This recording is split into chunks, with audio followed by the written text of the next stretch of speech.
Let's just jump right into it. Welcome to this explainer. Today we're talking about a trap that, honestly, almost every single one of us falls into. Because in this hyper-connected world of ours, it's insanely easy to wind up living in a mental jail cell.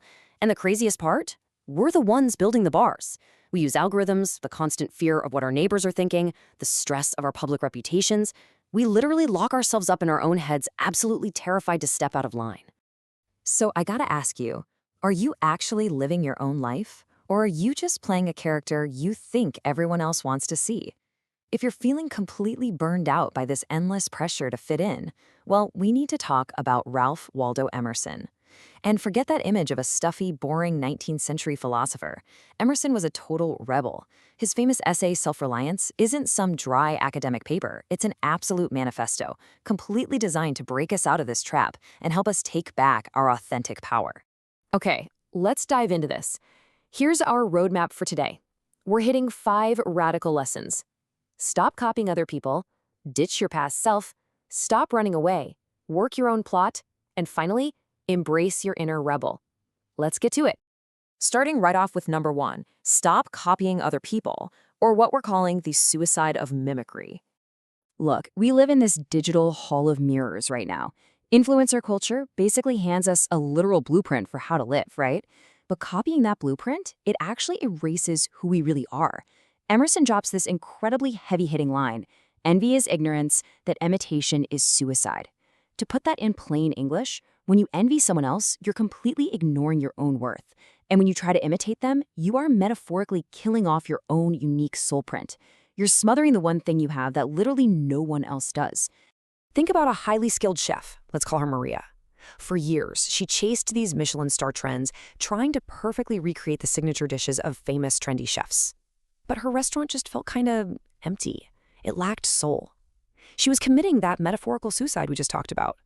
It wasn't until she stopped looking outward and finally turned inward to her own heritage, cooking the humble, nourishing recipes of her rural grandmother, that she found her true Aboriginal strength. The food was finally authentic, and wouldn't you know it, the success followed right behind.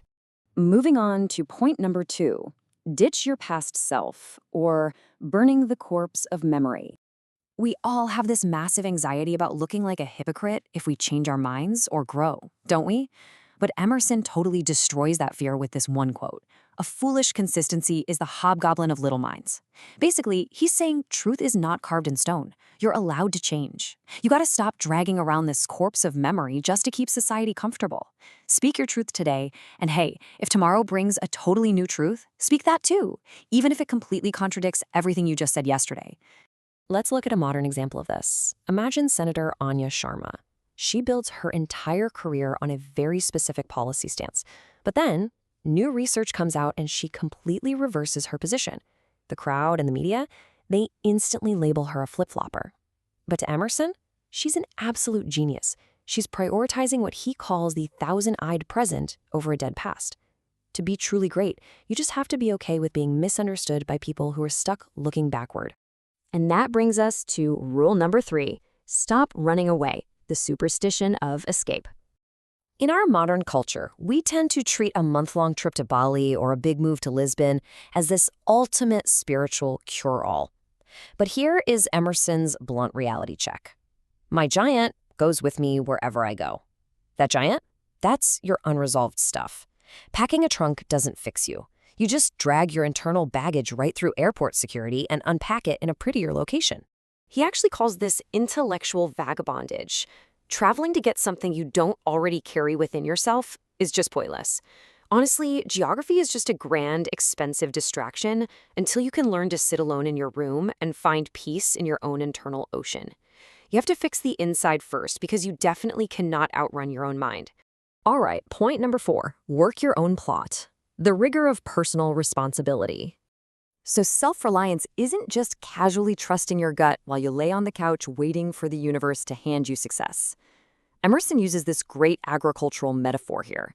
He contrasts the lazy habit of begging for a lucky break with the actual grueling toil of tilling the ground. You've been given a unique plot, your talents, your mind, and nothing is going to grow there unless you put in the daily, active work. Take Sarah, for example. She dreamed of being a novelist for years, but she kept just waiting for inspiration to strike. She really thought it would magically happen one day. But she only found real success when she realized her dormant potential required the iron necessity of action. She actually had to sit down and face the daily, grueling toil of writing. Because you literally do not know your own power until you put it to the test. And that brings us to the fifth and final point. Embrace your inner rebel, the virtue of nonconformity.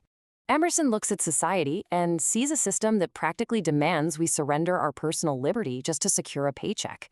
His answer to that is super simple, but definitely hard to do. Whoso would be a man must be a nonconformist. To live with real integrity, you have to question every single social label and trust your own inner oracle. Yep, even when the crowd thinks you're completely crazy. Think about Maya, a tech worker at a massive corporation. The whole culture there is built entirely on groupthink. But Maya has this brilliant, completely out-of-the-box idea for a new product feature. Now, instead of quietly going along with the team just to stay safe, she persistently advocates for her idea. She risks being labeled difficult or not a team player because she knows her genuine, non-conforming insight is exactly what the project actually needs to succeed.